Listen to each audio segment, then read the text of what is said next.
ଖରାପ ହେଇଯାଇଛି। ଓଡ଼ିଶାବାସୀଙ୍କୁ ଅନୁରୋଧ କରୁଛି ଆପଣ ମାନେ ସମସ୍ତେ ମୋତେ ସାହାଯ୍ୟ ସହମତ ହାତ ବଢ଼େଇଲେ ମୋ ସଂଖ୍ୟାଧନରୁ ଫେରି ପାରିବ, ମୋ ପରିବାର ଖୁସିରେ ରହିବ। ସରକାର କଣ ନିବେଦନ କରିବେ? ସରକାରଙ୍କୁ ଏତିକି ନିବେଦନ କରୁଛି ସମସ୍ତେ କିଛି କିଛି ଦେଇ ମୋ ସ୍ୱାମୀଙ୍କୁ ସାହାଯ୍ୟ ସମ୍ମତ ହୁଅନ୍ତୁ। ରଞ୍ଜିତା ଦଳେଇ। କଣ ହେଇଛି ଆପଣଙ୍କର ପୁଅ? ଆମ ଘର ମା ହଉଛି ମାଖନପୁର, ଆଜ୍ଞା। ଜିଲ୍ଲା ହଉଛି ବାଲେଶ୍ୱର।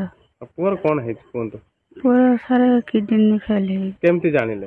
ରିପୋର୍ଟ ବାହାରିଲା, ବ୍ଲଡ ଟେଷ୍ଟ କଲା ବେଳକୁ। ପୁଅ କୋଉଠି ଥିଲେ? ଚେନ୍ନାଇର। ଆଚ୍ଛା, କଣ ଜାଣିଲେ କେମିତି? ସେ ପାଦ ଆଗେ ଫୁଲିଲା, ତାପରେ ଆମେ କଣ ଥଣ୍ଡାକୁ ବୋଧେ ଫୁଲୁଛି, ନହେଲେ ଘରକୁ ପଳେଇବା। ଘରକୁ ଆସିଲା ପରେ ସେ ଆମର ପିଲା ଗୋଟେ କଟକରେ ରହୁଛି, ସେ ଆସିକି ନେଇଗଲା, ନେଇକି ସେ ଟେଷ୍ଟ କଲା ବେଳକୁ ବାହାରିଲା। ଆଉ ଛୁଆ ଟିକେ ଭଲ କରିଛି। ମୋର ଆଉ କେହି ନାହାନ୍ତି, ଛୁଟିଆ ହେଇଥିଲା, ବାପ ଛାଡିକି ସାରିଲା। ମୁଁ ଚାହୁଁଛି ମୋ ଛୁଆ କେମିତି ବଞ୍ଚେଇଛି। କଣ ସରକାରଙ୍କ ସାথে କଣ ନିବେଦନ କରିବେ? ଯାହା ସାହାଯ୍ୟ ହବ ସମସ୍ତେ ସାହାଯ୍ୟ କରିକି ମୋ ଛୁଆଟିକି ଭଲ କରିଛି। ଯଦି କୌଣସି ଦୟାଶୀଳ ବ୍ୟକ୍ତି